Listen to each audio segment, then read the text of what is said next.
You ever think you can escape drama just by moving out to the middle of nowhere?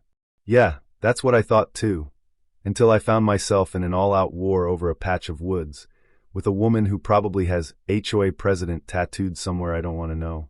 Picture this. I'm a retired fire captain, 20 years running toward burning buildings, and somehow this, fighting over my own land in the Tennessee Appalachians, turns out to be the real test of my patience. I bought this old cabin for a reason, you know?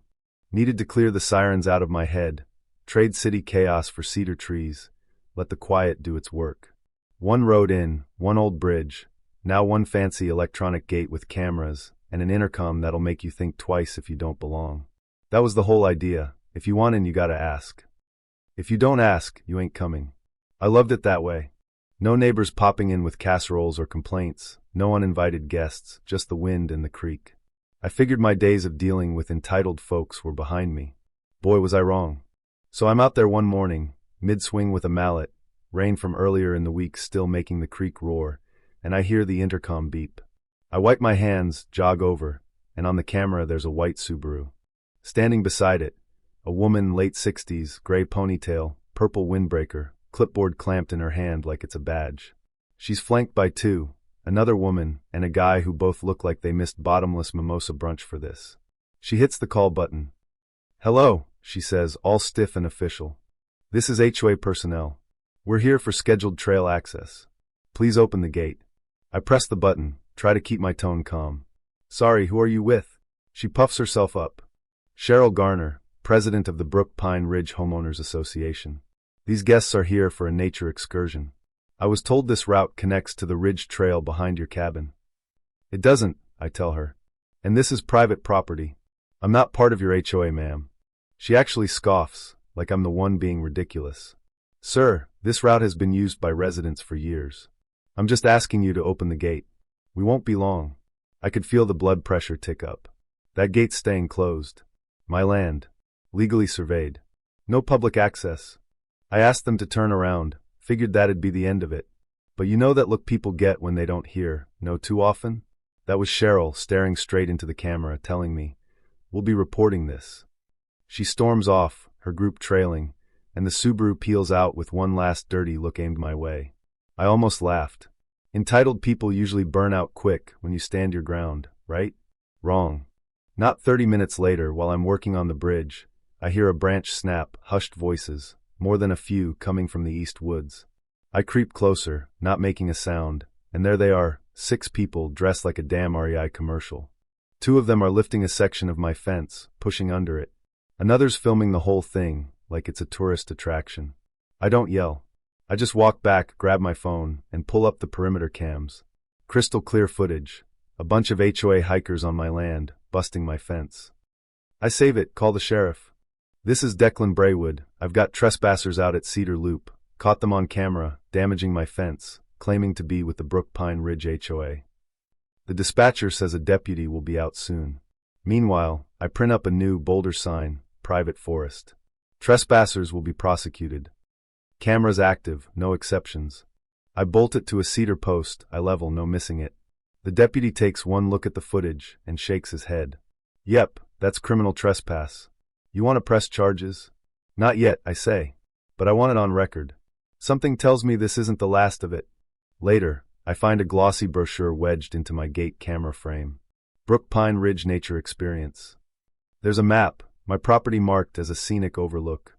All sites accessible via HOA trails. Contact Cheryl G. for access details. They're selling my land as an amenity. That's when it gets personal. Next morning, Cheryl's back. Same purple jacket, same clipboard, except now she's got a new crew. Guy in a blazer, looks like a retired mall cop, and a woman with hiking boots and a stack of documents. They don't even flinch, just hit the intercom again like nothing happened. "Mr. Braywood," Cheryl intones, drawing out every syllable like she's reading the charges at my trial. "This is an official request on behalf of Brook Pine Ridge HOA to access observation points within our understood community perimeter." "You mean my land?" Malkop steps up. "This route's been used for 15 years, might be a public easement under state precedent." I almost roll my eyes out of my skull. "Do you even know what an easement is?" But Cheryl jumps in. "We're not here to argue, we're here to notify.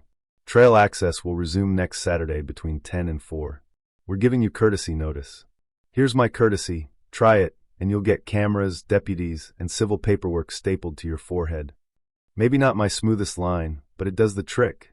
Cheryl's cheeks flush. She shoves a notice at the camera, says I'm obstructing a community resource, and stalks off with her team, snapping photos on the way.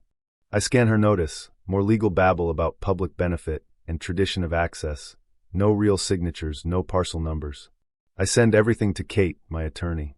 Meaningless, she says. Want me to start a cease and desist? Yes, and get a county check on any old easement claims. Just in case. I dig out my own black binder, surveys, maps, every inch of boundary, notarized and laminated. I hang copies on the gate with a big metal sign, no public easements. Legal access restricted. That night, a black SUV idles at the gate. Out of county plates. No one gets out, just sits, lights off, engine running. After 5 minutes, it's gone. I don't like it. I beef up the gate security, walk the perimeter with a flashlight and a sidearm. Fresh boot prints by the fence. Someone's tried to jam the latch. I reinforce it, floodlights on all night. And I set my drone to patrol. Anyone showing up twice gets flagged. Anyone lingering gets tracked. They want to play games? Let's play. A few days go by, just raccoons and a nosy fox on the cameras. Maybe they gave up. Maybe I almost start to believe it, until a manila envelope lands in my P.O. box. Inside, forms from the County Fire and Safety Committee. An anonymous report claims my new gate and overgrown foliage block emergency access. Scheduled inspection within 2 weeks. If found non-compliant, fines under Section 9A. I know exactly who filed it. Cheryl's fingerprints are all over it. Kate listens to me read the letter, sighs, and says, "That's abuse of process." She does this under the HOA, she's in big trouble. Start documenting everything. So I do. That night, I send the drone over every turn in the road, every spot a fire truck could pass. I post the footage, label it, trim every bit of brush back, and put up new laminated signs. Emergency vehicle turnout compliant. Gate access by request. Surveillance active. Sure enough, the next day, another envelope. This one's from County Planning and Zoning. Complaint filed requesting restriction on vehicular gating. At the bottom, Cheryl Garner on behalf of Brook Pine Ridge HOA. I gather every plat, every parcel document, send it all to Kate with a note. Time to go nuclear. She files appeals, public records requests, everything. And just to show I'm serious, I have a contractor put in a second gate, halfway up the drive. Steel, solar-powered, code-locked. The first one was a wall, this one's a message.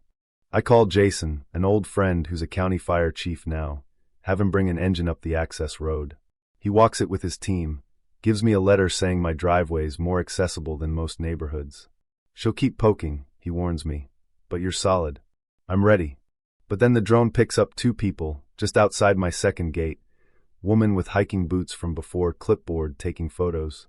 That night, the storm hits, hard rain, thunder shaking the glass.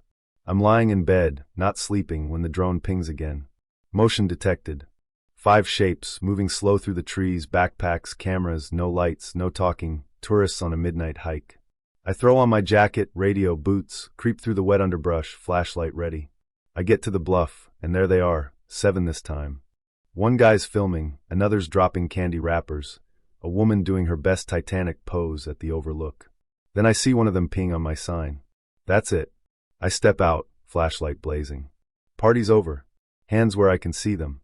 Chaos. Phones drop, someone falls into a bush, the Titanic lady nearly tumbles off the bluff. "Who are you?" one shouts. "I own this property. Sheriff's already on the way." He wasn't, but they didn't know that.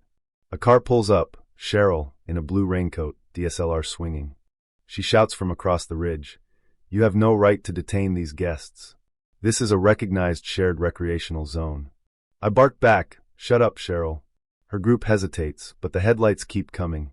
Now it's the real sheriff, 2 deputies. "You the owner?" they ask. "Yep, all on video.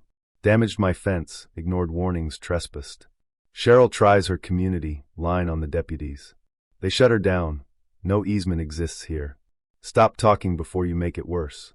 They zip-tie the worst offenders, gather IDs, take statements. I hand them a USB with the drone footage. Cheryl just stands there, rain dripping down her face, camera dangling.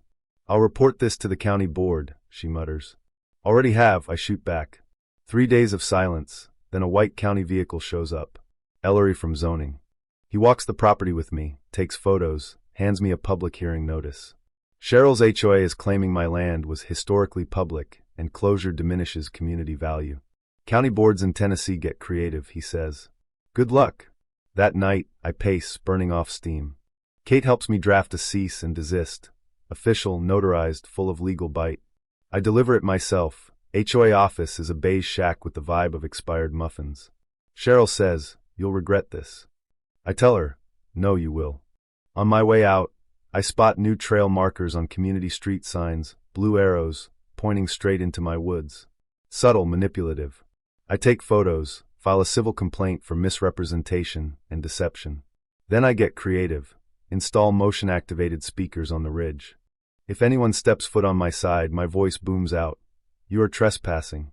Leave now. If Cheryl wants theater, I'll give her a show. Hearing day comes, foggy and tense. Kate's beside me, binder thick with every deed, map, photo, report.